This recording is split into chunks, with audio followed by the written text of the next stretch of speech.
ನಮಸ್ಕಾರ ಸ್ನೇಹಿತರೆ. ರಾಜೇಶ್ ಅಂತ ಸಾಫ್ಟ್ವೇರ್ ಇಂಜಿನಿಯರು, 28 ವರ್ಷ. ಮೊದಲನೇ ಸಲ ಸ್ಟಾಕ್ ಮಾರ್ಕೆಟಲ್ಲಿ ಇನ್ವೆಸ್ಟ್ ಮಾಡಬೇಕು ಅಂತ ಯೂಟ್ಯೂಬಲ್ಲಿ ಬೆಸ್ಟ್ ಡಿಮ್ಯಾಟ್ ಅಕೌಂಟ್ ಅಂತ ಸರ್ಚ್ ಮಾಡ್ತಾರೆ.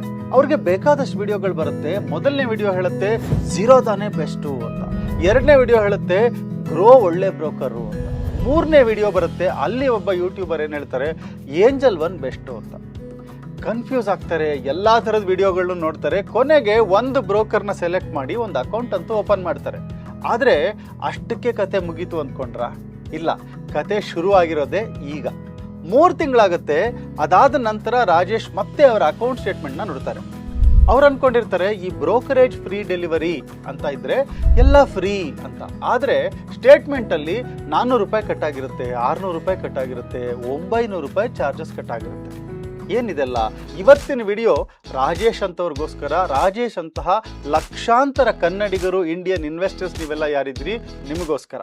ನಾನು ಮೋಹನ್ ಕೃಷ್ಣರಾವ್. ಇವತ್ತು ನಿಮಗೆ ಸ್ಕ್ರೀನ್ ಮೇಲೆ ಬಿಡಿ ಬಿಡಿಯಾಗಿ ಎಕ್ಸ್ಪ್ಲೇನ್ ಮಾಡ್ತೀನಿ ಈ ಡಿಮ್ಯಾಟ್ ಅಕೌಂಟ್ನ ಕಾಸ್ಟ್ ಏನು ಅಂತ. ನೀವೊಂದು ಡಿಮ್ಯಾಟ್ ಅಕೌಂಟ್ ಓಪನ್ ಮಾಡಿದ ಮೇಲೆ ನೀವೆಲ್ಲರಲ್ಲಿ ಇನ್ವೆಸ್ಟ್ ಮಾಡೋಕ್ಕೆ ಸ್ಟಾರ್ಟ್ ಮಾಡ್ತೀರಾ ಅಥವಾ ಟ್ರೇಡಿಂಗ್ ಮಾಡೋಕ್ಕೆ ಸ್ಟಾರ್ಟ್ ಮಾಡ್ತೀರಾ.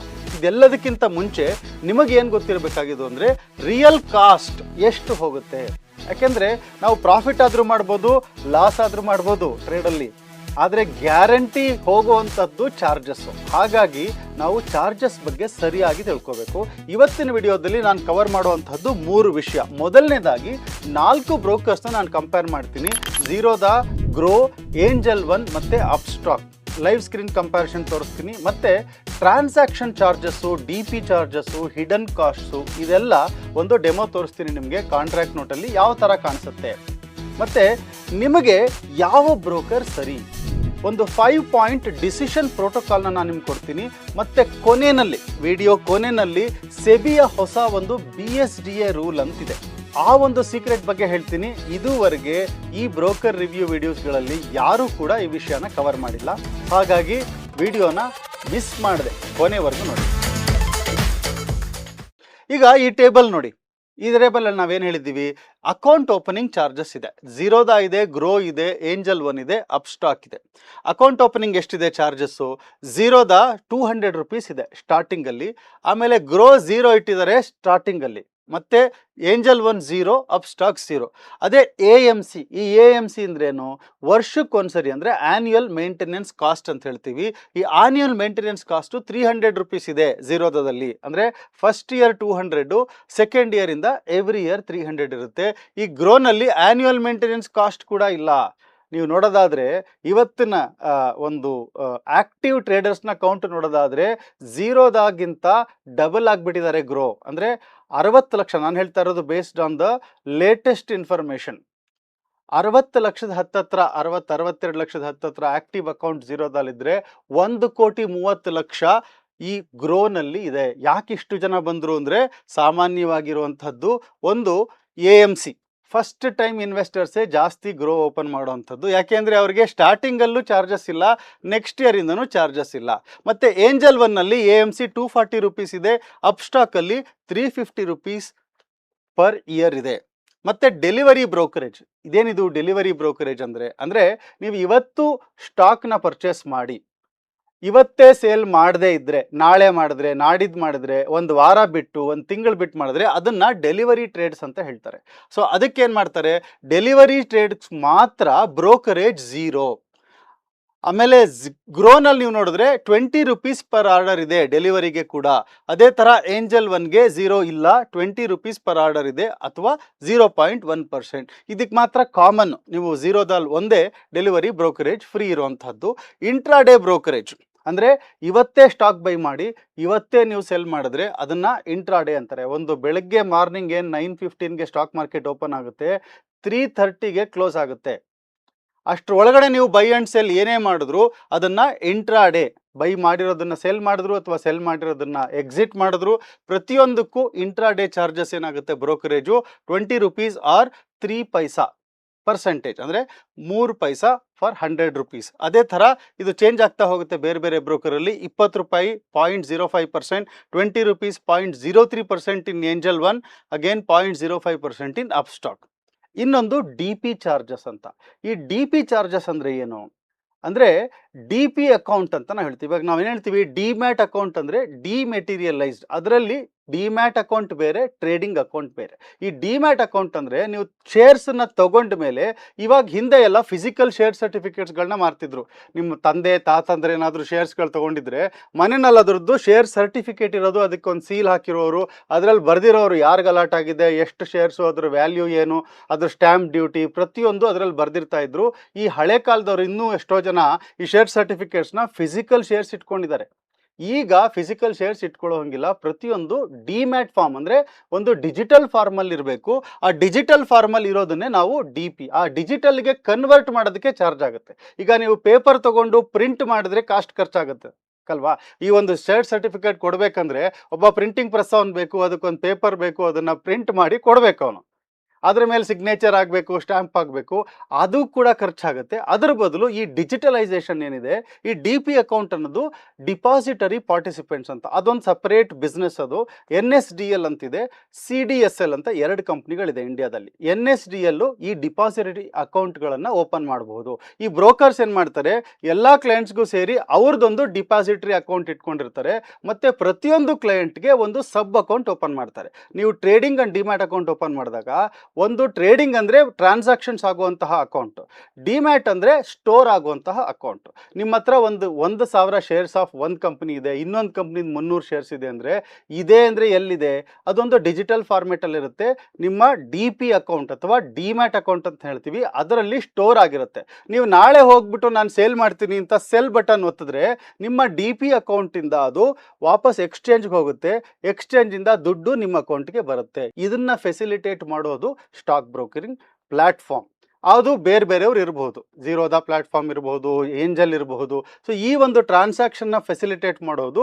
ಸೊ ಇವರೆಲ್ಲ ಈ ಒಂದು ಎಕ್ಸ್ಚೇಂಜ್ನ ಮೆಂಬರ್ಶಿಪ್ ತೊಗೊಂಡಿರ್ತಾರೆ. ಯಾರೇ ಬ್ರೋಕಿಂಗ್ ಮಾಡಬೇಕು ಅಂದರೂ ಎಕ್ಸ್ಚೇಂಜಿಂದ ಅವ್ರ ಮೆಂಬರ್ಶಿಪ್ ಇರುತ್ತೆ.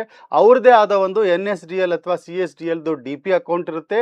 ಆ ಡಿ ಪಿ ಅಕೌಂಟಿಂದ ನಿಮ್ಮ ಒಂದು ಏನು ಡಿ ಪಿ ಅಕೌಂಟ್ ಇದೆ ಅದಕ್ಕೆ ಈ ನೀವೇನು ಶೇರ್ಸ್ನ ಪರ್ಚೇಸ್ ಮಾಡಿದ್ದೀರಿ ಅದರದ್ದು ಡಿಜಿಟಲ್ ಫಾರ್ಮ್ ಸರ್ಟಿಫಿಕೇಷನ್, ನಾನೇನು ಹೇಳಿದೆ ಫಿಸಿಕಲ್ ಸರ್ಟಿಫಿಕೇಟ್ ಅಲ್ಲ, ಡಿಜಿಟಲ್ ಸರ್ಟಿಫಿಕೇಟ್ನ ಡಿ ಪಿ ಅಕೌಂಟಲ್ಲಿ, ನಿಮ್ಮ ಅಕೌಂಟಲ್ಲಿ ಈ ಶೇರ್ಸ್ ಕೂತಿರುತ್ತೆ. ನೀವು ಬೈ ಮಾಡಿದ್ರೆ ಅದು ನಿಮ್ಮ ಅಕೌಂಟ್ಗೆ ಬರುತ್ತೆ. ನೀವು ಸೆಲ್ ಮಾಡಿದಾಗ ನಿಮ್ಮ ಅಕೌಂಟಿಂದ ಎಕ್ಸ್ಚೇಂಜ್ಗೆ ಹೋಗುತ್ತೆ. ಯಾರು ಅದನ್ನು ಬೈ ಮಾಡ್ತಾರೋ ಅವ್ರಿಗೆ ಅದು ಅವರ ಡಿಮ್ಯಾಟ್ ಅಕೌಂಟ್ಗೆ ಹೋಗುತ್ತೆ. ಸೊ ಇದು ಇಷ್ಟೆಲ್ಲ ಮಾಡೋದಕ್ಕೆ ಒಂದು ಚಾರ್ಜಸ್ ಇರುತ್ತೆ. ಅದನ್ನು ನಾವು ಡಿ ಪಿ ಚಾರ್ಜಸ್ ಅಂತ ಹೇಳ್ತೀವಿ. ಇದು ಏನು, ಇದು ತುಂಬ ಮುಖ್ಯ ಎಲ್ಲ ಚಾರ್ಜಲ್ಲಿ. ಯಾಕೆಂದರೆ ಪ್ರತಿ ಸರಿ ನೀವೇನಾದರೂ ಟ್ರೇಡಿಂಗ್ ಜಾಸ್ತಿ ಮಾಡಿದ್ರೆ, ದಿನಕ್ಕೊಂದು 10 ಸರಿ ಬೈ ಮಾಡೋದು, 10 ಸರಿ ಸೆಲ್ ಮಾಡಿದ್ರೆ, ಪ್ರತಿ ಸರಿ ನೀವು ಸೆಲ್ ಮಾಡಿದಾಗ ಕೂಡ ಡಿ ಪಿ ಚಾರ್ಜಸ್ ಬರುತ್ತೆ. ಈ ಡಿ ಪಿ ಚಾರ್ಜಸ್ ಬರೋದು ಬೈ ಮಾಡಿದಾಗ ಬರಲ್ಲ, ಸೆಲ್ ಮಾಡಿದಾಗ ಮಾತ್ರ ಬರುತ್ತೆ. ಇದನ್ನು ನೀವು ತಿಳ್ಕೊಂಡಿರಬೇಕು. ಮೊದಲನೇದಾಗಿ 13 ರೂಪಾಯಿ 50 ಪೈಸಾ ಅಂದರೆ ಇದು ಯಾವುದಕ್ಕೆ ಚಾರ್ಜ್ ಆಗುತ್ತೆ, ಒಂದು ಸ್ಟಾಕನ್ನು ನೀವು ಸೇಲ್ ಮಾಡಿದ್ರೆ 13 ರೂಪಾಯಿ ಬರುತ್ತೆ. ಅದು ಒಂದು ಸ್ಟಾಕ್ ಅಂದರೆ 1,000 ಇರ್ಬೋದು. ಒಂದು ಕಂಪ್ನಿದು ಶೇರು ನೀವು ಸೇಲ್ ಮಾಡಿದ್ರೆ ನಿಮಗೆ 13 ರೂಪಾಯಿ 50 ಪೈಸಾ. ಅದೇ ನೀವು ಗ್ರೋನಲ್ಲಿ 20 ರೂಪಾಯಿ, ಮತ್ತು ಏಂಜಲ್ ಒನ್ನಲ್ಲಿ 20 ರೂಪಾಯಿ ಇದೆ, ಮತ್ತು ಅಪ್ಸ್ಟಾಕ್ಸಲ್ಲಿ 18 ರೂಪೀಸ್ ಇದೆ. ಇಮ್ಯಾಜಿನ್ ಮಾಡಿ, ಇದು 13 ರೂಪಾಯಿ. ಸಪೋಸ್ ನೀವು ಒಂದು 10 ಕಂಪ್ನಿನ ಬೆಳಗ್ಗೆ ಬೈ ಮಾಡ್ತೀರಾ, 1 ಅವರ್ ಆದಮೇಲೆ ಸೆಲ್ ಮಾಡ್ತೀರಾ, ಎಷ್ಟಾಯಿತು ನಿಮಗೆ? ಸೆಲ್ ಮಾಡ್ತಿದ್ದಂಗೆ 135 ರೂಪಾಯಿ ಆಯಿತು. 10 ಬೇರೆ ಬೇರೆ ಸ್ಟಾಕ್ಸನ್ನು ನೀವು ಸೆಲ್ ಮಾಡಿದ್ರೆ.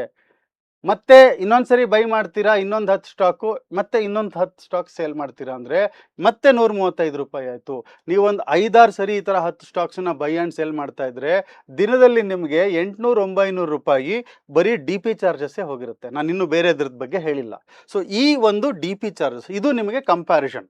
ನಿಮಗೆ ನೋಡಿದಾಗ ಏನು ಅನಿಸುತ್ತೆ, ಗ್ರೋ ಬಟ್ ಪರವಾಗಿಲ್ಲಪ್ಪ ಕಡಿಮೆ ಇದೆ ಅಂತ ಅನಿಸುತ್ತೆ. ಈ ಗ್ರೋ ಝೀರೋ ಇದೆ ಇದನ್ನು ತೊಗೊಂಡ್ಬಿಡೋಣ ಅಂತ. ಆದರೆ ನೋಡಿ ಜಿ ಎಸ್ ಟಿ ಬೇರೆ, ಅದ್ರ ಬಗ್ಗೆ ನಾನು ಮತ್ತೆ ಹೇಳ್ತೀನಿ. ಇದು ನೋಡಿ 20 ರೂಪೀಸ್ ನೀವು ಏನೇ ಚಾರ್ಜಸ್ ಕೊಟ್ಟರೆ ಅದರ ಮೇಲೆ ಮತ್ತೆ GST ಕೊಡಬೇಕು. ಅದು ಬ್ರೋಕರೇಜ್ ಇರಲಿ, ಡೆಲಿವರಿ ಬ್ರೋಕರೇಜ್ ಇರಲಿ, ಇಂಟ್ರಾಡೇ ಬ್ರೋಕರೇಜ್ ಇರಲಿ, ಡಿ ಪಿ ಚಾರ್ಜಸ್ ಇರಲಿ, ಎಲ್ಲದರ ಮೇಲೂ ಮತ್ತೆ GST ಕಟ್ಟಬೇಕು, 18% GST. ಸೊ ಅದೆಲ್ಲ ಕ್ಯಾಲ್ಕ್ಯುಲೇಟ್ ಆಗಿ ನಿಮ್ಮ ಅಕೌಂಟಲ್ಲಿ ಡಿಡಕ್ಟ್ ಆಗುತ್ತೆ. ಸೊ ಈ ಒಂದು ನಾವು ನೋಡಿದ್ವಿ ಈ ಬ್ರೋಕರೇಜ್ ಕಂಪ್ಯಾರಿಸನ್. ಇದು ನಾವು ಸಾಮಾನ್ಯವಾಗಿ 1 ವರ್ಷಕ್ಕೆ ಎಷ್ಟು ಖರ್ಚಾಗುತ್ತೆ ಅನ್ನೋದು ನೋಡಿದ್ವಿ. ನಾವೀಗ 5 ವರ್ಷದ ಕಂಪ್ಯಾರಿಸನ್ ನೋಡೋಣ. ನೀವೊಂದು 5 ವರ್ಷ ಝೀರೋದ ಅಕೌಂಟ್ ಇಟ್ಕೊಂಡ್ರೆ ಬರೀ ಒಂದು ನಿಮ್ಮದು ಮೇಂಟೆನೆನ್ಸ್ ಕಾಸ್ಟ್ ಸ್ಟಾರ್ಟಿಂಗಲ್ಲಿ ಪ್ಲಸ್ ಪ್ರತಿ ಇಯರ್ ಏನೇನು ಚಾರ್ಜಸ್ ಬರುತ್ತೆ. ಝೀರೋದಾದರೆ ನಿಮಗೆ 200 ರೂಪೀಸ್ ಫಸ್ಟ್ ಇಯರ್ ಬರುತ್ತೆ. ಅದಾದಮೇಲೆ 300 × 4 ಇಯರ್ಸ್ ಅಂದರೆ total 1400 rupees AMC annual maintenance charges ಬರುತ್ತೆ. ಅದೇ ಗ್ರೋ ಆದರೆ 0 ಇದೆ. ಅದೇ ಏಂಜಲ್ ಒನ್ ನೋಡಿ, ಈ ಕಂಪ್ಯಾರಿಸನ್ ನೋಡಿದ್ರೆ ನಿಮ್ಗೇನು ಅನ್ಸುತ್ತೆ, ಗ್ರೋನೇ ಬೆಟರ್ ಅಂತ ಅನ್ಸುತ್ತೆ. ಆದರೆ ನಾನು ನಿಮ್ಗೆ ಹೇಳ್ತೀನಿ, ಮುಂದಿನ ಸೆಕ್ಷನ್ಗೆ ಕಾಯ್ತಾ ಇರಿ. ಯಾವ ಥರ ಯಾವ ಬ್ರೋಕರ್ನ ತೊಗೊಳ್ಬೇಕು ಅನ್ನೋದ್ರ ಬಗ್ಗೆ, ಯಾರಿಗೆ ಯಾವ ಬ್ರೋಕರ್ ತೊಗೊಂಡ್ರೆ ಸೂಟ್ ಆಗುತ್ತೆ, ಯಾವ ಥರ ನೀವು ಯೂಸ್ ಮಾಡ್ತೀರಾ ಅನ್ನೋದ್ರ ಮೇಲೆ ಯಾವುದನ್ನು ತೊಗೊಳ್ಬೇಕು ಅನ್ನೋದನ್ನು ನಾನು ಹೇಳ್ತೀನಿ. ಏಂಜಲ್ ಒನ್ ನೋಡಿ, ಸ್ಟಾರ್ಟಿಂಗಲ್ಲಿ 0 ಇದೆ, 0. ಆಮೇಲೆ 240 ರೂಪೀಸ್ ಇದೆ, ಮತ್ತು 1200 ರೂಪೀಸ್ ಆಗುತ್ತೆ 5 ವರ್ಷಕ್ಕೆ.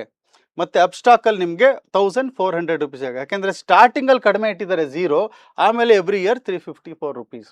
ಸೊ ಇದು ನೀವು ಚೆಕ್ ಮಾಡ್ಕೊಳ್ಳಿ. ನೀವು ಯಾವಾಗ ಈ ವಿಡಿಯೋ ನೋಡ್ತೀರಾ ಅದು ನೀವು ಗೂಗಲ್ ಮಾಡಿದ್ರೆ ನಿಮ್ಗೆ ಗೊತ್ತಾಗುತ್ತೆ.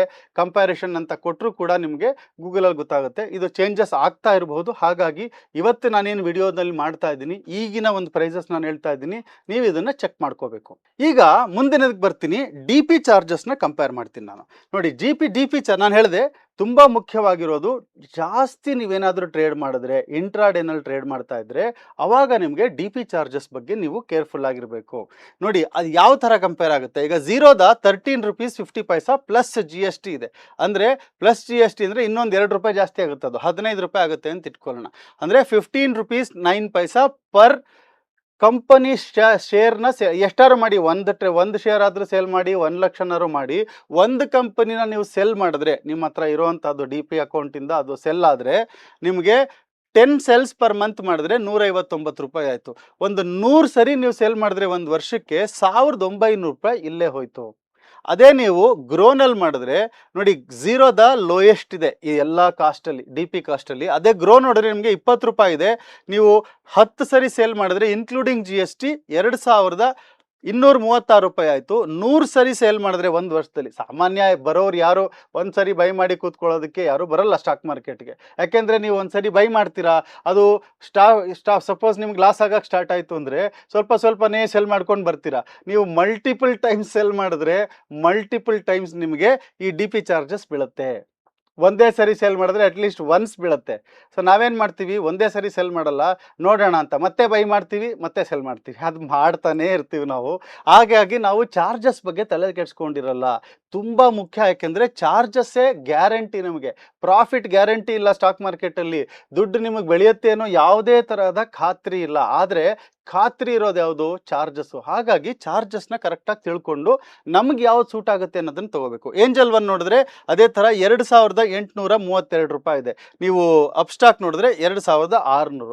ಅದು ಏನು ನಾನು ಹೇಳ್ತಿರೋದು 100 ಸೆಲ್ಸ್ ಪರ್ ಇಯರ್, ಒಂದೇ ತಿಂಗಳಲ್ಲಿ ಆಗ್ಬಿಡುತ್ತೆ. ತುಂಬ ಜನ ಇದನ್ನು ಮಾಡೋರಿಗೆ, ರೆಗ್ಯುಲರಿ ಟ್ರೇಡ್ ಮಾಡೋರಿಗೆ ಬಹಳ ಬೇಗ ನಂಬರ್ ಆಫ್ ಸೇಲ್ಸ್ ಆಗಿಬಿಡುತ್ತೆ.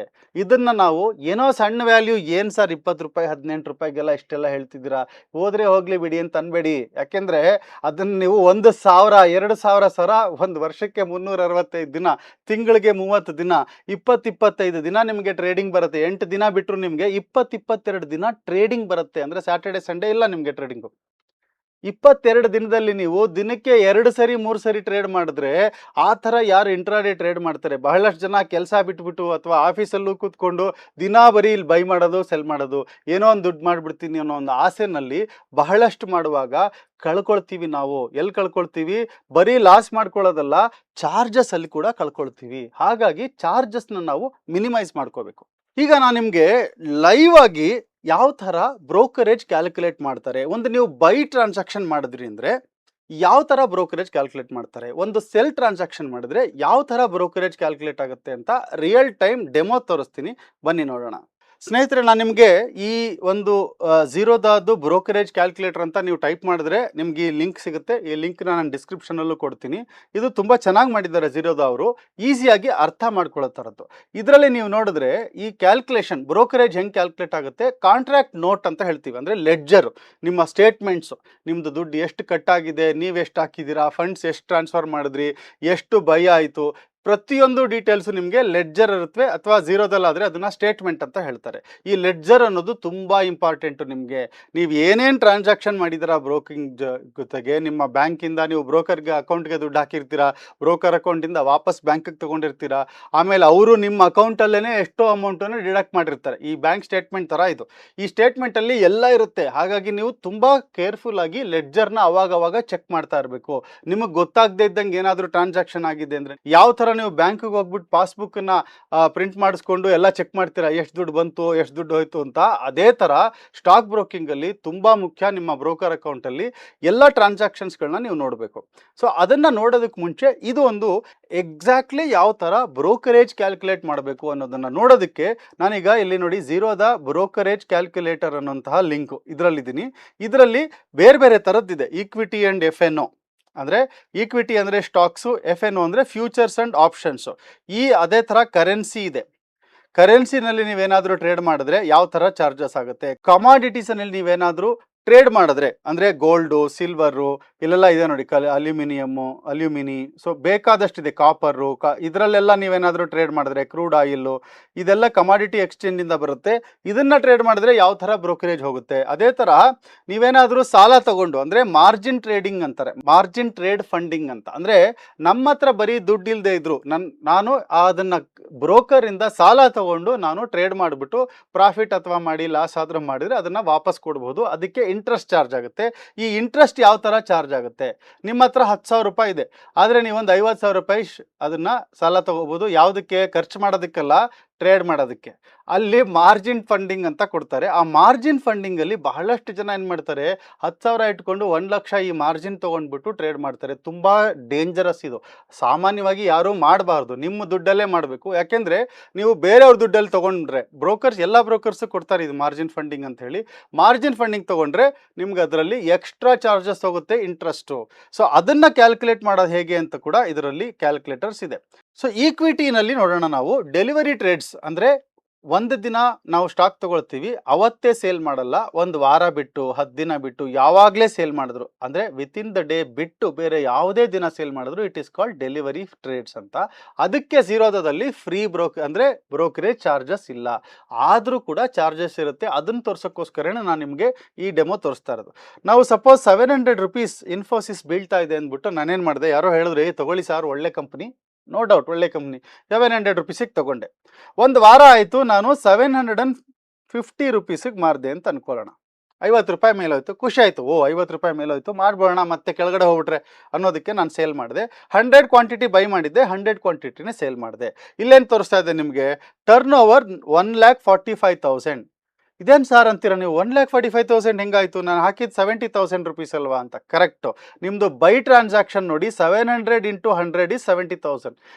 ಒಂದು ವಾರದ ಹಿಂದೆ. ಈಗ ಏನು ಮಾಡಿದ್ರಿ, ಮತ್ತೆ ಸೆಲ್ ಟ್ರಾನ್ಸಾಕ್ಷನ್ ಮಾಡಿದ್ರಿ, 75,000 ರೂಪಾಯಿಗೆ ನೀವು ಅದನ್ನು ಸೇಲ್ ಮಾಡಿದ್ರಿ. ಅಂದರೆ 70,000 ರೂಪಾಯಿಗೆ ಬೈ ಮಾಡಿದ್ರಿ, 75,000 ರೂಪಾಯಿಗೆ ಸೆಲ್ ಮಾಡಿದ್ರಿ. ಆ 70 + 75 ಎರಡೂ ಸೇರಿ ಅದನ್ನು ಟರ್ನ್ ಓವರ್ ಅಂತ ಆಗುತ್ತೆ. ಅಂದರೆ ಒಂದು ಟ್ರಾನ್ಸಾಕ್ಷನ್ಗೆ ಬೈ ಸೈಡ್ ಟ್ರಾನ್ಸಾಕ್ಷನ್ ಇರುತ್ತೆ, ಸೆಲ್ ಸೈಡ್ ಟರ್ನ್ ಓವರ್ ಇರುತ್ತೆ. ಎರಡನ್ನೂ ಸೇರಿಸಿ ಬೈ ಸೈಡ್ ಸೆಲ್ ಸೈಡ್ ಸೇರಿದ್ರೆ ಟೋಟಲ್ ಟ್ರಾನ್ಸಾಕ್ಷನ್ ಟರ್ನ್ ಓವರ್ ಆಯಿತು. ಮತ್ತು ಬ್ರೋಕರೇಜ್ ಬಗ್ಗೆ ಮಾಡೋಣ ಬನ್ನಿ. ನಾನೇನು ತೋರಿಸ್ತಾ ಇದ್ದೀನಿ ಸ್ಕ್ರೀನಲ್ಲಿ ಅದ್ರ ಬಗ್ಗೆ ಮಾತ್ರ ಫೋಕಸ್ ಮಾಡಿ.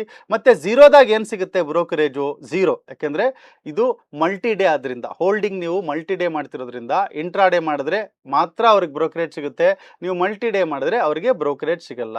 ಹಾಗಂತ ನಿಮಗೆ ಚಾರ್ಜಸ್ ಆಗಲ್ವಾ? ಆಗುತ್ತೆ, ಅದನ್ನೇ ತೋರಿಸ್ತಾ ಇದ್ದೀನಿ ನೋಡಿ. STT ಏನದು, ಸೆಕ್ಯೂರಿಟಿ ಟ್ರಾನ್ಸಾಕ್ಷನ್ ಟ್ಯಾಕ್ಸ್. ನೀವು ಮಾರಿದ್ದೆಷ್ಟು, 100 ಕ್ವಾಂಟಿಟಿ. ಈ 1,45,000ಗೆ ನೀವೇನು ಮಾಡಿದ್ದೀರಾ ಅದ್ರ ಮೇಲೆ ಸೆಕ್ಯೂರಿಟಿ ಟ್ರಾನ್ಸಾಕ್ಷನ್ ಟ್ಯಾಕ್ಸ್ ಅಂತ 145 ರೂಪಾಯಿ ಕಟ್ಟಾಗುತ್ತೆ.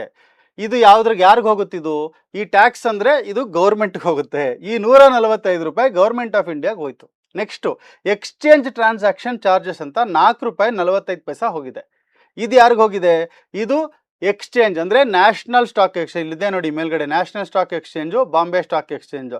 ನೀವು ಯಾವ ಎಕ್ಸ್ಚೇಂಜಲ್ಲಿ ಟ್ರೇಡ್ ಮಾಡಿರ್ತೀರೋ ಅವ್ರಿಗೆ ನೀವು ಮಾಡುವಂತಹ ಪ್ರತಿಯೊಂದು ಟ್ರಾನ್ಸಾಕ್ಷನ್ನಲ್ಲೂ ದುಡ್ಡು ಹೋಗುತ್ತೆ, ಎಕ್ಸ್ಚೇಂಜ್ ಟ್ರಾನ್ಸಾಕ್ಷನ್ ಚಾರ್ಜಸ್ ಅಂತ. ಈ ಎಕ್ಸ್ಚೇಂಜ್ ಟ್ರಾನ್ಸಾಕ್ಷನ್ ಮೇಲೆ ಮತ್ತೆ GST ಹೋಗುತ್ತೆ. ಮತ್ತು ಸೆಬಿ ಚಾರ್ಜಸ್ ಇದೆ, ಏನು, 14 ಪೈಸಾ. ಈ 14 ಪೈಸಾ ಯಾರು ಸೆಬಿಗೆ ಹೋಗುತ್ತೆ, ರೆಗ್ಯುಲೇಟರ್ಗೆ ಹೋಗುತ್ತೆ. ಸೊ ಎಕ್ಸ್ಚೇಂಜಿಗೆ ದುಡ್ಡು ಹೋಯ್ತು, ರೆಗ್ಯುಲೇಟ್ರಿಗೆ ದುಡ್ಡು ಹೋಯ್ತು, ಗೌರ್ಮೆಂಟಿಗೆ ದುಡ್ಡು ಹೋಯ್ತು. ಗೌರ್ಮೆಂಟಿಗೆ ದುಡ್ಡು ಹೋಗಿದ್ದು ಇದು STT 145 ರೂಪಾಯಿ. ಈ ರೆಗ್ಯುಲೇಟ್ರಿಗೆ ಏನು ಹೋಯ್ತಲ್ಲ, ಈ ಸೆಬಿಗೆ, ಮತ್ತು ಏನು ಎಕ್ಸ್ಚೇಂಜಿಗೆ ಹೋಯ್ತು, ಎಕ್ಸ್ಚೇಂಜ್ ಟ್ರಾನ್ಸಾಕ್ಷನ್ ಚಾರ್ಜಸ್ಸು, ಇದೆರಡರ ಮೇಲೆ ಮತ್ತೆ GST ಬೀಳುತ್ತೆ. ಸೊ ಆ ಎಲ್ಲ GSTನ ಒಂದೇ ಕಡೆ ತೋರಿಸ್ತದವರು 83 ಪೈಸಾ GST ಅಂತ. ಅಷ್ಟೇ ಅಲ್ದ ಈ ಸ್ಟ್ಯಾಂಪ್ ಡ್ಯೂಟಿ ಅಂತ, ಇದು ಯಾವ ಸ್ಟೇಟಲ್ಲಿ ನೀವು ಇದ್ದೀರಾ ಆ ಸ್ಟೇಟ್ಗೆ ಈ ಸ್ಟ್ಯಾಂಪ್ ಡ್ಯೂಟಿ ಹೋಗುತ್ತೆ. ಕರ್ನಾಟಕದಲ್ಲಿದ್ದರೆ ಕರ್ನಾಟಕ ಗೌರ್ಮೆಂಟ್ಗೆ ಹೋಗುತ್ತೆ 11 ರೂಪಾಯಿ. ನೋಡಿ ಎಷ್ಟು ಹೋಯ್ತು ಇವಾಗ ನಮಗೆ ಟೋಟಲಿ. ನಾವು ಆ್ಯಕ್ಚುಲಿ ಮಾಡಿದ ಪ್ರಾಫಿಟ್ ಎಷ್ಟು, 5,000. ಯಾಕೆಂದರೆ 70,000 ರೂಪಾಯಿಗೆ ನಾನು ಇನ್ವೆಸ್ಟ್ ಮಾಡಿದೆ, 75,000 ರೂಪಾಯಿಗೆ ಮಾರಿದೆ, 5,000 ರೂಪಾಯಿ ಪ್ರಾಫಿಟ್ಟು. ಆದರೆ ನನಗೆ ಬಂದಿದ್ದು 5,000 ಅಲ್ಲ. ಟೋಟಲ್ ಚಾರ್ಜಸ್ ನೋಡಿ, ಟೋಟಲ್ ಟ್ಯಾಕ್ಸಸ್ ಆ್ಯಂಡ್ ಚಾರ್ಜಸ್ಸು 161 ರೂಪಾಯಿ ಹೋಗಿ ನನಗೆ ಸಿಕ್ಕಿರೋದು 4,832 ಮಾತ್ರ. ಇದ್ರದ್ದು ನಾವು ನೋಡಬೇಕು ಅಂದರೆ ಇಲ್ಲಿ ಕೆಳಗಡೆ ಕಾಂಟ್ರಾಕ್ಟ್ ನೋಟ್ ಅಂತಿದೆ, ಅದನ್ನು ಕ್ಲಿಕ್ ಮಾಡಿ. ಈ ಮತ್ತೆ ಈಕ್ವಿಟಿ ಕರೆನ್ಸಿ ಮೇಲೆ ಕ್ಲಿಕ್ ಮಾಡಿದ್ರೆ ಇದು ನಿಮಗೆ ಸ್ಯಾಂಪಲ್ ಕಾಂಟ್ರಾಕ್ಟ್ ನೋಟ್, ಅಂದರೆ ಏನೇನು ಟ್ರಾನ್ಸಾಕ್ಷನ್ ಆಗಿದೆ ಅನ್ನೋದನ್ನ ಕಾಂಟ್ರಾಕ್ಟ್ ನೋಟಲ್ಲಿ ತೋರಿಸ್ತಾರೆ. ಈಗ ಡೆಲಿವರಿ ಈಕ್ವಿಟಿ ಎಕ್ಸ್ಚೇಂಜು ಯಾವುದಿದು NSE ಏನಾಯಿತು, ಬೈ ಪ್ರೈಸ್ 700 ರೂಪಾಯಿ, ಸೆಲ್ ಪ್ರೈಸ್ 750, 100 ಕ್ವಾಂಟಿಟಿ ಮಾಡಿದ್ದೀರಾ, ನಿಮ್ಮ ಪ್ರಾಫಿಟ್ 5,000. ಈ 5,000 ರೂಪಾಯಿಯಲ್ಲಿ ಚಾರ್ಜಸ್ಸು 160 ರೂಪಾಯಿ ಹೋಗಿದೆ. ಸೊ ಗ್ರಾಸ್ ಪ್ರಾಫಿಟ್ ಬಂದು 5,000, ಚಾರ್ಜಸ್ ಬಂದು 160, ನೆಟ್ ಪ್ರಾಫಿಟ್ ನಿಮಗೆ 4,839. ಇದರಲ್ಲಿ ಈ 160 ರೂಪಾಯಿ ಎಲ್ಲೆಲ್ಲಿ ಹೋಗಿದೆ, ಬ್ರೋಕರೇಜ್ ಹೋಗಿಲ್ಲ, ಯಾಕೆಂದರೆ ಬ್ರೋಕರೇಜ್ ಝೀರೋ. ಇದು ಮಲ್ಟಿ ಡೇ ಹೋಲ್ಡಿಂಗ್ ಆದ್ರಿಂದ, ಡೆಲಿವರಿ ಟ್ರೇಡ್ ಆದ್ರಿಂದ ಇದರಲ್ಲಿ ಚಾರ್ಜಸ್ ಹೋಗಿಲ್ಲ. 4 ರೂಪಾಯಿ 45 ಎಕ್ಸ್ಚೇಂಜ್ ಚಾರ್ಜಸ್ ಹೋಗಿದೆ, ಸ್ಟ್ಯಾಂಪ್ ಡ್ಯೂಟಿ 10 ರೂಪಾಯಿ ಹೋಗಿದೆ, STT 145 ರೂಪಾಯಿ ಹೋಗಿದೆ, GST 83 ಪೈಸಾ ಹೋಗಿದೆ, ಮತ್ತು ಸೆಬಿಗೆ 14 ಪೈಸಾ ಹೋಗಿದೆ. ಇಷ್ಟು ಸೇರಿ 160 ರೂಪಾಯಿ. ಇದು ಒಂದು ಟ್ರೇಡಲ್ಲಿ. ಇದನ್ನೇ ನಾವು ಲಾಸ್ಟ್ ಟ್ರೇಡನ್ನ ನೋಡೋಣ. ಸಪೋಸ್ ನೋಡಿದೆ ನಾನು, ಇನ್ನೊಂದು ಇನ್ಫೋಸಿಸ್ ಮತ್ತೆ ಬೈ ಮಾಡಿದೆ ನಾನು. ಸಪೋಸ್ 750ನಲ್ಲಿ ಬೈ ಮಾಡಿದೆ, ಮತ್ತೆ ಸೇಲ್ ಮಾಡೋಕ್ಕೆ ಇನ್ನೂ ಮೇಲೆ ಹೋಗುತ್ತೆ ಅಂತ ಅಂದ್ಕೊಂಡೆ. ಮತ್ತೆ ಅದೇನಾಯಿತು, 720 ರೂಪೀಸ್ ಕೆಳಗಡೆ ಹೊಟ್ಟೋಯ್ತು ಅಂದ್ಕೊಳ್ಳೋಣ, ಸೇಮ್ 100 ಕ್ವಾಂಟಿಟಿ. ಸೊ ನಾನೇನು ಮಾಡಿದೆ, ಸೆಕೆಂಡ್ ಟ್ರೇಡ್ ನಾನು ಮಾಡಿದೆ, 750ನಲ್ಲಿ ಬೈ ಮಾಡಿದೆ, 30 ರೂಪಾಯಿ ಕೆಳಗಡೆ ಹೋಯಿತು, ನನಗೆ 100 ಕ್ವಾಂಟಿಟೀಸು. ಸೊ ಅದೇ ಥರ 20 ರೂಪಾಯಿ ಲಾಸ್ ಆಯಿತು. ನೀವು ನೋಡಿದ್ರೆ ಎಷ್ಟಾಯಿತು, 3,000 ಲಾಸು ನನಗೆ, ಅಂದರೆ 3,163 ರೂಪಾಯಿ ಲಾಸು. ಸೊ ಎಲ್ಲ ಇಲ್ಲಿ ಚಾರ್ಜಸ್ಗಳು ಬ್ರೇಕ್ ಡೌನ್ ಕೊಡುತ್ತೆ. ಮತ್ತೆ ನಾವು ಕಾಂಟ್ರಾಕ್ಟ್ ನೋಟ್ ಕ್ಲಿಕ್ ಮಾಡಿ ಮತ್ತೆ ವಾಪಸ್ ಹೋಗಿ, ಇದು ಮತ್ತೆ ಡೆಲಿವರಿ ಟ್ರೇಡು. ಸೊ ಒಂದು ವಾರದಲ್ಲಿ ನೀವು ಫಸ್ಟ್ ಪ್ರಾಫಿಟ್ ಮಾಡಿದ್ರಿ 5,000 ರೂಪಾಯಿ, ಇನ್ನೊಂದು ವಾರ ಮತ್ತೆ ಆ 750ಲಿ ಇನ್ನೊಂದು ಸರಿ ಬೈ ಮಾಡಿದ್ರಿ, ಮತ್ತೆ ಲಾಸ್ ಆಯಿತು, 3,000 ಹೋಯಿತು. ಸೊ ಉಳಿದಿದ್ದೆಷ್ಟು ನಮಗೆ, ಗ್ರಾಸ್ ಪ್ರಾಫಿಟ್ 2,000, ಅದರಲ್ಲಿ ಚಾರ್ಜಸ್ ಎಷ್ಟು ಬಂತು ನೋಡಿ, 324 ರೂಪೀಸ್. ಯಾಕೆ, ಮತ್ತೆ ಇದರಲ್ಲಿ ಬ್ರೋಕರೇಜ್ ಇಲ್ಲ, ಬ್ರೋಕರೇಜ್ ಝೀರೋ ಇದೆ, ಬಿಕಾಸ್ ಇದು ಡೆಲಿವರಿ ಟ್ರೇಡು, ಝೀರೋದಲ್ಲಿ ಮಾಡ್ತಾ ಇದ್ದೀರಾ. ಮಿಕ್ಕಿದೆಲ್ಲ ಚಾರ್ಜಸ್ ಇದೆ, GST ಇದೆ. ಸೊ ಈ ಥರ ನೀವು ಒಂದ್ಸರಿ ಮಾಡ್ತೀರಾ. ಸಪೋಸ್ ಇನ್ನೊಂದು ಟ್ರೇಡ್ ಮಾಡ್ತೀರಾ ಅಂದ್ಕೊಳ್ಳೋಣ, ಇನ್ನೊಂದು 2,000 ಕಳ್ಕೊಂಡ್ರಿ. 2,000 ಕಳ್ಕೊಂಡಾಗ ನಂದು ಪ್ರಾಫಿಟು ಆಗಲಿಲ್ಲ, ಲಾಸು ಆಗಲಿಲ್ಲ, ಉಳ್ಕೋತು ಅಂತ ಅನ್ಕೋಬೇಡಿ. ಯಾಕೆಂದರೆ ಚಾರ್ಜಸ್ ಆಲ್ರೆಡಿ ಹೋಗಿದೆ, 300 ರೂಪಾಯಿ ಹೋಗಿದೆ, 600 ರೂಪಾಯಿ ಆಗಿದೆ. ನಾನು ಹೇಳಿದ್ದು ಬರೀ ಒಂದು ವಾರದಲ್ಲಿ ಒಂದು ಟ್ರೇಡು, ಇನ್ನೊಂದು ವಾರದಲ್ಲಿ ಇನ್ನೊಂದು ಟ್ರೇಡು, ಈ ಥರ ಡೆಲಿವರಿ ಚಾರ್ಜಸ್ ವರ್ಕ್ ಆಗುತ್ತೆ. ಇನ್ನೊಂದು ಎಕ್ಸಾಂಪಲ್ ನೋಡೋಣ. ಇಂಟ್ರಾಡೇ ಈಕ್ವಿಟಿನಲ್ಲಿ, ಅಂದರೆ ಸೇಮ್ ಡೇ ಬೈ ಮಾಡಿ ಸೇಮ್ ಡೇ ಸೆಲ್ ಮಾಡಿದ್ರೆ ಯಾವ ಥರ ಬ್ರೋಕರೇಜ್ ಹೋಗುತ್ತೆ. ಯಾಕೆಂದರೆ ನೀವು ಅದನ್ನು ಮಾಡಿದಾಗ ಮಾತ್ರ ಝೀರೋದಾಗ ಕೂಡ ದುಡ್ಡು ಹೋಗುತ್ತೆ ನಿಮ್ಮ ಟ್ರಾನ್ಸಾಕ್ಷನಲ್ಲಿ. ಅದು ಎಷ್ಟು ಹೋಗುತ್ತೆ ಅನ್ನೋದನ್ನು ನೋಡೋಣ. HDFC ಬ್ಯಾಂಕ್ ಶೇರ್ಸು 9:30 ನಾನು 700 ರೂಪಾಯಿಗೆ ಬೈ ಮಾಡಿದೆ. ಒಂದು 11:30 ಹೊತ್ತಿಗೆ ಅವತ್ತೇನೋ ಚೆನ್ನಾಗಿ ಓಡಿಬಿಡ್ತು ಅದು ಶೇರು, 750 ಆಯಿತು ಅಂತ ಅಂದ್ಕೊಳ್ಳೋಣ. ಎಷ್ಟು ಕ್ವಾಂಟಿಟಿ ಮಾಡಿದೆ, 100 ಕ್ವಾಂಟಿಟಿ ಮಾಡಿದೆ. 100 ಕ್ವಾಂಟಿಟಿ ಮಾಡಿದೆ, ಎಷ್ಟು ಬಂತು, NSEನಲ್ಲಿ ಟರ್ನ್ ಓವರ್ ಸೇಮ್ ನಾನು ಆಲ್ರೆಡಿ ಎಕ್ಸ್ಪ್ಲೈನ್ ಮಾಡಿದ್ದೀನಿ. ಬ್ರೋಕರೇಜ್ ನೋಡಿ ಇಲ್ಲಿ 40 ರೂಪಾಯಿ ಹೋಯಿತು. ಯಾಕೆ, ಪರ್ ಆರ್ಡರು 20 ರೂಪಾಯಿ ಬ್ರೋಕರೇಜು. ಸೊ 20, 20, 2, ಒಂದು ಬೈ ಸೈಡು ಒಂದು ಸೆಲ್ ಸೈಡು. ಸೊ 2 ಟ್ರಾನ್ಸಾಕ್ಷನ್ಗೆ 40 ರೂಪಾಯಿ ಬ್ರೋಕರೇಜ್ ಹೋಯಿತು. STT ಎಷ್ಟು ಹೋಯಿತು, 19 ರೂಪಾಯಿ ಆಯಿತು. ಎಕ್ಸ್ಚೇಂಜ್ ಟ್ರಾನ್ಸಾಕ್ಷನ್ 4 ರೂಪಾಯಿ 45, GST 8 ರೂಪಾಯಿ, SEBI charges 14 paisa, stamp duty 2 ರೂಪಾಯಿ, total taxes and charges 73 rupees ಇಂಟ್ರಾಡೇನಲ್ಲಿ ನಿಮಗೆ ಆಗಿರುವಂಥದ್ದು. ಸೊ ಈ ಏನು ಒಂದು 73 ರೂಪೀಸ್ ಇದೆ, ಇದು ನಿಮ್ಮ ಚಾರ್ಜಸ್ಸು. ಸೊ ನಿಮ್ಮ ನೆಟ್ ಪ್ರಾಫಿಟ್ಟು 4,926 ಬಂತು. ಇದೇ ಥರ ಇದನ್ನು ನಾವು ಕಾಂಟ್ರಾಕ್ಟ್ ನೋಟಿಗೆ ಹಾಕೋಣ. ಮತ್ತೆ ನೀವು ಕಾಂಟ್ರಾಕ್ಟ್ ನೋಟಿಗೆ ಚೆಕ್ ಮಾಡಿದ್ರೆ ಇಲ್ಲಿ ನಿಮ್ಮದು 3 ಟ್ರಾನ್ಸಾಕ್ಷನ್ಸ್ ಕಾಣಿಸುತ್ತೆ. ಆಲ್ರೆಡಿ 2 ಡೆಲಿವರಿ ಟ್ರೇಡ್ಸ್ ಮಾಡಿದ್ದೀವಿ, ಒಂದು ಇಂಟ್ರಾಡೇ ಮಾಡಿದ್ದೀವಿ. ಸೊ ಏನಾಯಿತು, 5,000 ಪ್ರಾಫಿಟ್ ಬಂತು ನನಗೆ. ಆ 5,000 ರೂಪಾಯಿಲಿ ಓವರ್ ಆಲ್ ಎಷ್ಟಾಯಿತು, ಹೀಗೆ ನೀವು ಮಾಡ್ತಾ ಮಾಡ್ತಾ ಮಾಡ್ತಾ ಜಾಸ್ತಿ ಮಾಡ್ತಾ ಮಾಡ್ತಾ ನೆಟ್ ಪೊಸಿಷನ್ ತೋರಿಸುತ್ತೆ. ಯಾವ ಟ್ರೇಡಲ್ಲಿ ಎಷ್ಟು ಲಾಸ್ ಆಯಿತು, ಯಾವ ಟ್ರೇಡಲ್ಲಿ ಎಷ್ಟು ಪ್ರಾಫಿಟ್ ಆಯಿತು, ಎಷ್ಟು ಚಾರ್ಜಸ್ ಆಯಿತು ಅಂತ. ನಾವೇನು ಮಾಡ್ತೀವಿ, ಇದನ್ನು ಯಾವುದನ್ನು ನೋಡದೆ ಟ್ರೇಡ್ ಮಾಡ್ತಾ ಇರ್ತೀವಿ. ಹಾಗಾಗಿ ದಿನಕ್ಕೆ ಒಂದ್ಸರಿನಾದರೂ ಎವ್ರಿ ಡೇ ಟ್ರೇಡ್ ಮಾಡೋರಾದರೆ ಎಂಡ್ ಆಫ್ ದ ಡೇ ನೀವು ಯಾವಾಗ ಟ್ರೇಡಿಂಗ್ ಮುಗಿಸ್ತೀರಾ ಅದನ್ನೊಂದು ರೀಕನ್ಸಿಲೇಷನ್ ಮಾಡಬೇಕು. ಎಷ್ಟು ನನಗೆ ಬರ್ತಾ ಇದೆ, ಎಷ್ಟು ಚಾರ್ಜಸ್ ಹೋಗ್ತಾ ಇದೆ, ಈ ಥರ ನಾನು ಇಷ್ಟು ಟ್ರೇಡ್ ಮಾಡಿದ್ರೆ ಯಾವ ಬ್ರೋಕಿಂಗ್ ಅಕೌಂಟ್ ನಾನು ತೊಗೋಬೇಕು, ಅದು ಮುಖ್ಯವಾದ ವಿಷಯ. ಈ ಒಂದು ಏನು ನಾನು ಡೆಮೋ ಕೊಟ್ಟಿದ್ದೀನಿ ನಿಮಗೆ ಉಪಯೋಗ ಆಗಿದೆ ಅಂತ ಅನ್ಕೊಳ್ತೀನಿ. ಬನ್ನಿ ವಾಪಸ್ ಸ್ಲೈಡ್ಸ್ಗೆ ಹೋಗಿ ಕಂಪೇರ್ ಮಾಡೋಣ. ಯಾವ ಥರ ನಾನು ಟ್ರೇಡಿಂಗ್ ಮಾಡಿದ್ರೆ ಅಥವಾ ನಾನು ಇನ್ವೆಸ್ಟರ್ ಆದರೆ, ನಾನು ಟ್ರೇಡರಾ ಅಥವಾ ಇನ್ವೆಸ್ಟರಾ, ಮತ್ತು ಟ್ರೇಡಿಂಗ್ ಮಾಡಿದ್ರೆ ಯಾವ ಥರ ಟ್ರೇಡಿಂಗ್ ಮಾಡ್ತೀನಿ, ಇನ್ವೆಸ್ಟರ್ ಆದರೆ ಎಷ್ಟು ಥರ ಟ್ರಾನ್ಸಾಕ್ಷನ್ಸ್ಗಳು ಮಾಡ್ತೀನಿ ಅನ್ನೋದ್ರ ಮೇಲೆ ಯಾವ ಬ್ರೋಕರ್ನ ನಾವು ಸೆಲೆಕ್ಟ್ ಮಾಡಬೇಕು ಅನ್ನೋದನ್ನು 5 ಪಾಯಿಂಟಲ್ಲಿ ಎಕ್ಸ್ಪ್ಲೇನ್ ಮಾಡ್ತೀನಿ. ಸ್ಟಾರ್ಟಿಂಗ್ ಆಫ್ ದ ವಿಡಿಯೋದಲ್ಲಿ ಒಂದು ವಿಷಯ ಹೇಳಿದ್ದೆ, ಒಂದು ಸೀಕ್ರೆಟ್ ನಾನು ನಿಮಗೆ ರಿವೀಲ್ ಮಾಡ್ತೀನಿ. ಯಾರೂ ಹೇಳದೇ ಇರುವಂತಹ ವಿಷಯನ ಒಂದು ನಿಮಗೆ ತಿಳಿಸ್ತೀನಿ ಇವತ್ತು. ಅಂದರೆ BSDA ಅಕೌಂಟ್ ಅಂತ ಇದೆ. ಇದು ಸೆಬಿ ಇಂಟ್ರೊಡ್ಯೂಸ್ ಮಾಡಿದಂತಹದ್ದು. ಈಗಿಂದಲ್ಲ, 2012 ಅಂದರೆ 2012ನಲ್ಲೇನೆ ಸೆಬಿ ಒಂದು ಇಂಟ್ರೊಡ್ಯೂಸ್ ಮಾಡ್ತು ಒಂದು ಹೊಸ ಕಾನ್ಸೆಪ್ಟು. ಅದು ಬೇಸಿಕ್ ಸರ್ವಿಸಸ್ ಡಿಮ್ಯಾಟ್ ಅಕೌಂಟ್ ಅಂತ. ಈ ಒಂದು ಏನು BSDA ಅಕೌಂಟ್ ಇದೆ, ಇದು ಇವಾಗ ಮಾಡಿರೋದಲ್ಲ, 2012ರಲ್ಲಿ. ನಾವಿರೋದು 2026. ಆದರೂ ಕೂಡ ಮೋರ್ ದೆನ್ 90% ಡಿಮ್ಯಾಟ್ ಅಕೌಂಟ್ ಹೋಲ್ಡರ್ಸ್ಗೆ ಈ ವಿಷಯನೇ ಗೊತ್ತಿಲ್ಲ. ಏನಿದು BSDA ಬೆನಿಫಿಟ್ಸ್ ಅಂದರೆ, ಇನ್ಫ್ಯಾಕ್ಟ್ ನಾನು ತೋರಿಸಿದೆ ನೋಡಿ, ನೀವೇನಾದರೂ 4 ಲಕ್ಷದವರೆಗೆ ಅಪ್ ಟು 4 ಲ್ಯಾಕ್ಸ್ವರೆಗೆ ಹೋಲ್ಡಿಂಗ್ ವ್ಯಾಲ್ಯೂ ಇದ್ದರೆ ಈ BSDA ಅಕೌಂಟನ್ನು ನೀವು ಆಕ್ಟಿವೇಟ್ ಮಾಡಿಕೊಂಡ್ರೆ, ಅಂದರೆ AMCನಲ್ಲಿ ಒಂದು ಆಪ್ಷನ್ ಇರುತ್ತೆ, ನೀವು ಅಲ್ಲಿ ಹೋಗ್ಬಿಟ್ಟು ನಿಮ್ಮ ಡಿಮ್ಯಾಟ್ ಅಕೌಂಟಲ್ಲಿ ನಾನು BSDA ಅಕೌಂಟನ್ನು ಆಪ್ಟ್ ಮಾಡ್ತೀನಿ, ಅದನ್ನು ಆಕ್ಟಿವೇಟ್ ಮಾಡ್ಕೊಡ್ತೀನಿ ಅಂತ ನೀವು ಅಲ್ಲೇನಾದರೂ ಕ್ಲಿಕ್ ಮಾಡಿದ್ರೆ ಅದನ್ನು AMCನಲ್ಲಿ ಸೇವ್ ಮಾಡ್ಕೋಬೇಕು ನೀವು. ಅವಾಗ ಏನಾಗುತ್ತೆ, ನಿಮಗೆ ಆ್ಯನ್ಯುವಲ್ ಮೇಂಟೆನೆನ್ಸ್ ಚಾರ್ಜಸ್ ಬರಲ್ಲ. It is common. ನೀವು ಯಾವುದೇ ಬ್ರೋಕರ್ ಹೋದರೂ ನಿಮ್ಮದು 4 ಲಕ್ಷಕ್ಕಿಂತ ಕಡಿಮೆ ಇದ್ದರೆ AMC ಚಾರ್ಜಸ್ ಮಾಡೋ ಹಂಗಿಲ್ಲ. ಇದು ಬೇಸಿಕ್ ಸರ್ವಿಸಸ್ ಡಿಮ್ಯಾಟ್ ಅಕೌಂಟ್ ಅನ್ನುವಂತಹ ಆಪ್ಷನ್ನು, ಸೆಬಿ ಮ್ಯಾಂಡೇಟ್ ಮಾಡಿರುವಂತಹ ಆಪ್ಷನ್ನು. ಪ್ರತಿಯೊಬ್ಬ ಬ್ರೋಕರ್ಸು ಇದನ್ನು ಫಾಲೋ ಮಾಡ್ತಾರೆ. ನೀವು ಅದನ್ನು ಆಕ್ಟಿವೇಶನ್ ಮಾಡಿಕೊಂಡ್ರೆ ನಿಮ್ಮ ಅಕೌಂಟು, ಅಂದರೆ ನೀವೇನು ಜಾಸ್ತಿ ಮಾಡ್ತಾ ಇಲ್ಲ, 4 ಲಕ್ಷದ ಒಳಗಡೆನೆ ನಿಮ್ದು ಇನ್ವೆಸ್ಟ್ಮೆಂಟ್ ಇದೆ ಅಂದರೆ ಖಂಡಿತ ಇದನ್ನು ಮಾಡ್ಕೊಳ್ಳಿ, ಯಾಕೆಂದರೆ ನಿಮಗೆ ಸೇವ್ ಆಗುತ್ತೆ. ಇನ್ನು 4 ಲಕ್ಷದಿಂದ 10 ಲಕ್ಷದವರೆಗೆ ನಿಮ್ದು ಏನಾದರೂ ಅಕೌಂಟ್ ಇದ್ದರೆ ಬರೀ 100 ರೂಪೀಸ್ ಪರ್ ಇಯರ್ ಚಾರ್ಜ್ ಮಾಡಬೇಕು ಬ್ರೋಕರ್ಸು, ಅದಕ್ಕಿಂತ ಜಾಸ್ತಿ ಮಾಡೋ ಹಂಗಿಲ್ಲ. ಅಬೌಟ್ 10 ಲ್ಯಾಕ್ಸ್ ಏನಾದರೂ ನಿಮ್ಮದು ಟ್ರಾನ್ಸಾಕ್ಷನ್ಸ್ ಇದ್ದರೆ ಅವಾಗ ಇದಕ್ಕೆ ನೀವು ಎಲಿಜಿಬಲ್ ಇರಲ್ಲ. ಸೊ ಹಾಗಾಗಿ ರೆಗ್ಯುಲರ್ ಚಾರ್ಜಸ್ಸೇ ಅಪ್ಲೈ ಆಗುತ್ತೆ. ಈ 4 ಲಕ್ಷದವರೆಗೆ ಮಾತ್ರ. ನಿಮ್ಗೆ ಯಾವುದೇ ಥರದ AMC ಇರಲಿಲ್ಲ. ನಿಜ ಹೇಳಿ, ನಿಮ್ಗೆ ಎಷ್ಟು ಜನಕ್ಕೆ ಇದ್ರ ಬಗ್ಗೆ ಗೊತ್ತಿತ್ತು? ಹಾಗಾಗಿ ಇದನ್ನು ಉಪಯೋಗಿಸ್ಕೊಳ್ಳಿ. Simple rule. ನೀವು ಬಿಗಿನರ್ ಇನ್ವೆಸ್ಟರ್ ಆದರೆ ಡಿಮ್ಯಾಟ್ ಅಕೌಂಟಲ್ಲಿ 4 ಲಕ್ಷಕ್ಕಿಂತ ಕಡಿಮೆ ಇದ್ದರೆ ಈ BSDAನ ಆಪ್ಟ್ ಮಾಡ್ಕೊಳ್ಳಿ. ನಿಮ್ಮ ಆ್ಯನ್ಯುವಲ್ ಮೇಂಟೆನೆನ್ಸ್ ಚಾರ್ಜಸ್ ಏನು ಹೋಗುತ್ತೆ ಇಯರ್ಲಿ, ಅದನ್ನು ಸೇವ್ ಮಾಡ್ಕೊಳ್ಳಿ. ಸೊ ಈಗ ಮುಖ್ಯವಾಗಿ ಈ ಕೊನೆಯ ಪಾಯಿಂಟ್ ಈ ವಿಡಿಯೋದಲ್ಲಿ ಏನಪ್ಪ ಅಂದರೆ, ನೀವು ಯಾವ ಬ್ರೋಕರ್ನ ಚೂಸ್ ಮಾಡ್ಕೋಬೇಕು. 5 ಸ್ಟೆಪ್ಸ್ನ ನಾನು ನಿಮ್ಗೆ ಹೇಳ್ತೀನಿ, ನೋಟ್ ಮಾಡ್ಕೊಳ್ಳಿ. ಯಾವ ಥರ ನೀವು ಚೂಸ್ ಮಾಡಬೇಕು, ನಿಮ್ಮ ಟೈಪನ್ನು ಐಡೆಂಟಿಫೈ ಮಾಡ್ಕೊಳ್ಳಿ. ಮೊದಲನೇದು, ನೀವು ಕ್ಯಾಶುವಲ್ ಇನ್ವೆಸ್ಟರಾ, ಮಂತ್ಲಿ SIP ಮತ್ತು ಅಕೇಶನಲ್ ಆಗಿ ಅವಾಗಿವಾಗ ಒಂದ್ಸರಿ ಸ್ಟಾಕ್ ಬೈ ಮಾಡೋವಂಥವ್ರ? ಹಾಗಾಗಿದ್ರೆ ಗ್ರೋ ಅಥವಾ ಝೀರೋದಾನ ಯೂಸ್ ಮಾಡಿ, ಲೋಯೆಸ್ಟ್ ಕಾಸ್ಟ್ ಆಗುತ್ತೆ. ನೀವು ಆಕ್ಟಿವ್ ಟ್ರೇಡರ್ ಆಗಿದ್ದೀರಾ, ವಾರಕ್ಕೆ 10-15ಕ್ಕಿಂತ ಜಾಸ್ತಿ ಟ್ರೇಡ್ಸ್ ಮಾಡ್ತೀರಾ, ಮೋಸ್ಟ್ಲಿ ಇಂಟ್ರಾಡೇ ಮಾಡ್ತೀರಾ ಅಂದರೆ ಝೀರೋದಾ ತಗೊಳ್ಳಿ, ಯಾಕೆಂದರೆ ಅಲ್ಲಿ 0.03% ಕ್ಯಾಪ್ ಇದೆ. ಅಥವಾ ಏಂಜಲ್ ಒನ್ ಕೂಡ ತಗೋಬೋದು.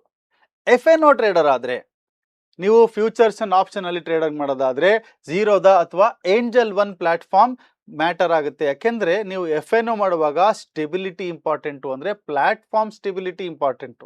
ಫಾಸ್ಟಾಗಿ ಆರ್ಡರ್ಸ್ಗಳು ಹೋಗಬೇಕು ಮತ್ತು ಫಾಸ್ಟಾಗಿ ನಂಬರ್ಸ್ಗಳು ಅಪ್ಡೇಟ್ ಆಗಬೇಕು. ಹಾಗಾಗಿ ಆ ಪ್ಲಾಟ್ಫಾರ್ಮ್ ಸ್ಟೆಬಿಲಿಟಿ ಏನಿದೆ ಅದು ಮುಖ್ಯ ಆಗುತ್ತೆ. ಹಾಗಾಗಿ ಏಂಜಲ್ ಒನ್ ಮತ್ತು ಝೀರೋದಾ ಎರಡು FNOಗೆ ಅನುಕೂಲ ಆಗುವಂತಹ ಪ್ಲಾಟ್ಫಾರ್ಮು. ಬೇರೆದು ಇದೆ, ಬಟ್ ಚಾರ್ಜಸ್ ಕೂಡ ನಿಮಗೆ ಅನುಕೂಲ ಆಗುತ್ತೆ. ಎರಡನೇದು, DP ಚಾರ್ಜಸ್. ನೀವು ಕ್ಯಾಲ್ಕುಲೇಟ್ ಮಾಡಬೇಕು. ನೀವು ಎಷ್ಟು ಸ್ಟಾಕ್ಸನ್ನು ಹೋಲ್ಡ್ ಮಾಡ್ತೀರಾ, ಮಂತ್ಲಿ ಎಷ್ಟು ಸೇಲ್ ಮಾಡ್ತೀರಾ. 10ಕ್ಕಿಂತ ಹೆಚ್ಚು ಸ್ಟಾಕ್ಸನ್ನು ನೀವು ಫ್ರೀಕ್ವೆಂಟಾಗಿ ಸೇಲ್ ಮಾಡ್ತಾ ಇದ್ದರೆ ಝೀರೋದಾನ ಚೂಸ್ ಮಾಡಿ, ಯಾಕೆಂದರೆ ಅದರಲ್ಲಿ ಕಡಿಮೆ ಚಾರ್ಜಸ್ ಇದೆ. DP ಚಾರ್ಜಸ್ ಎಲ್ಲ ಬ್ರೋಕರ್ಸ್ಗಿಂತ ಕಡಿಮೆ ಇರೋದು ಝೀರೋದಾದಲ್ಲಿ, 13.5 ರೂಪಾಯಿ. 7 ರೂಪಾಯಿ ಎವ್ರಿ ಸೆಲ್ಗೆ. ನಿಮ್ಮ ಡಿಮ್ಯಾಟ್ ಅಕೌಂಟಲ್ಲಿ ಏನು ಸ್ಟಾಕ್ ಸೇಲ್ ಆಗುತ್ತೆ, ಒಂದೊಂದು ಸ್ಟಾಕ್ ಸೇಲ್ಗೂ ಕೂಡ 7 ರೂಪಾಯಿ ಸೇವ್ ಆಗುತ್ತೆ. ಅದು ಏನು ವರ್ಸಸ್ ಗ್ರೋ ಮತ್ತು ಏಂಜಲ್ಗೆ ನೀವು ಕಂಪೇರ್ ಮಾಡಿದ್ರೆ. ಸೊ 1 to 2 ಸ್ಟಾಕ್ಸ್ ಮಾತ್ರ ಯಾವಾಗಲೂ ಒಂದ್ಸರಿ ರೇರ್ಲಿ ಸೇಲ್ ಮಾಡ್ತೀನಿ ಅಂತಂದರೆ DP ಚಾರ್ಜ್ ಜಾಸ್ತಿ ಡಿಫ್ರೆನ್ಸ್ ಆಗಲ್ಲ, ಅದು ನೆಗ್ಲಿಜಬಲ್ ಇರುತ್ತೆ. ಹಾಗಾಗಿ ಅಂತಹ ಟೈಮಲ್ಲಿ ನೀವು ಗ್ರೋನ ಉಪಯೋಗಿಸ್ಕೊಳ್ಬೋದು. ಈ AMC versus brokerage trade off ಮೂರನೇ point. Suppose Groww 0 AMC forever ಇದೆ, ಆದರೆ 0.05% ಇಂಟ್ರಾಡೇ ಬ್ರೋಕರೇಜ್ ಇದೆ. ಝೀರೋದಾದಲ್ಲಿ 300 ರೂಪೀಸ್ AMC 1 ವರ್ಷ ಆದಮೇಲಿದೆ, ಆದರೆ 0.03% ಇಂಟ್ರಾಡೇ ಕ್ಯಾಪ್ ಇದೆ. ನೀವೊಂದು 10 ಇಂಟ್ರಾಡೇ ಟ್ರೇಡ್ಸ್ ಪರ್ ಮಂತ್ ಮಾಡಿದ್ರೆ ಝೀರೋದಾ ವಿನ್ಸ್ ಡಿಸ್ಪೈಟ್ AMC ಚಾರ್ಜಸ್. ಆದರೆ 0.03% ಇಂಟ್ರಾಡೇ ಕ್ಯಾಪ್ ಇದೆ, ಅಂದರೆ ಬ್ರೋಕರೇಜ್ ಕಡಿಮೆ ಇದೆ. AMC 300 ರೂಪಾಯಿ ಇದ್ರೂ ಪರವಾಗಿಲ್ಲ. ಯಾವಾಗ ಇದು ಉಪಯೋಗ ಆಗುತ್ತೆ? 10 ಇಂಟ್ರಾಡೇ ಟ್ರೇಡ್ಸ್ ಪರ್ ಮಂತ್ ಮಾಡಿದ್ರೆ ಝೀರೋದ ಈಸ್ ಬೆಟರ್. ಯಾಕೆಂದರೆ AMC ಚಾರ್ಜಸ್ ಕೊಟ್ಟರು ಕೂಡ ನಿಮಗೆ 2 ಪೈಸಾ ಉಳಿಯುತ್ತೆ ಒಂದೊಂದು ಟ್ರೇಡಲ್ಲಿ. AMC ಚಾರ್ಜ್ ಕೊಟ್ಟರು ಪರವಾಗಿಲ್ಲ. ಸೊ ಝೀರೋ ಇಂಟ್ರಾಡೇ ಮಾಡೋದಾದರೆ ಗ್ರೋನಲ್ಲಿ ತಗೊಳ್ಳಿ. ಯಾಕೆಂದರೆ ಇಂಟ್ರಾಡೇ ಚಾರ್ಜಸ್ ಜಾಸ್ತಿ ಇದೆ ಗ್ರೋನಲ್ಲಿ, 5 ಪೈಸಾ ಇದೆ. 4ನೇ ಪಾಯಿಂಟು, BSDA ಆಕ್ಟಿವೇಟ್ ಮಾಡಿ. ನಿಮ್ಮ ಹೋಲ್ಡಿಂಗ್ಸ್ ಏನಾದರೂ 4 ಲಕ್ಷಕ್ಕಿಂತ ಕಡಿಮೆ ಇದ್ದರೆ BSDA ಆಪ್ಷನ್ ಚೂಸ್ ಮಾಡಿ. ಅಕೌಂಟ್ ಓಪನಿಂಗ್ ಟೈಮ್ನಲ್ಲೇ ಇದನ್ನು ಸೆಲೆಕ್ಟ್ ಮಾಡ್ಬೋದು. ಯಾವಾಗ ಫಸ್ಟ್ ಟೈಮ್ ಅಕೌಂಟ್ ಓಪನ್ ಮಾಡ್ತೀರಾ ಅವಾಗ ಬೇಕಾದರೂ ಮಾಡ್ಬೋದು.